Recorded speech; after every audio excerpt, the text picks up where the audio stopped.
మరి ఒక కథ చెప్పేదని వినుడు. పూర్వము తుంగత్వయుడు అను రాజు ప్రజలను కన్న తండ్రి వల్లే చూచుచు రాజ్యపాలన చేయుచుండెను.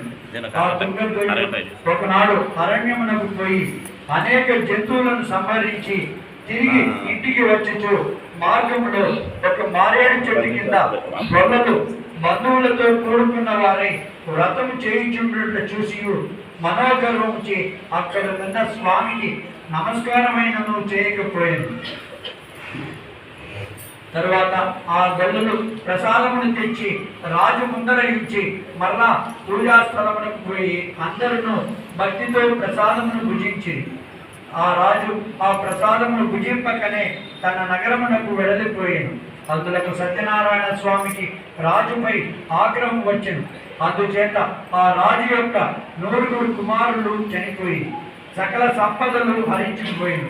క్రమంగా దరిద్రము సంభవించను. తరువాత అనేక కష్టములు సంప్రాప్తమయ్యను.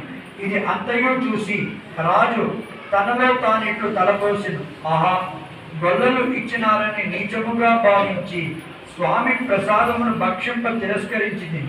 అందుచే సత్యదేవునకు నాపై ఆగ్రహం కలుగుట వలన నాకు ఇట్టి స్థితి కలిగినది అని ఆలోచించుకుని వెంటనే ఆ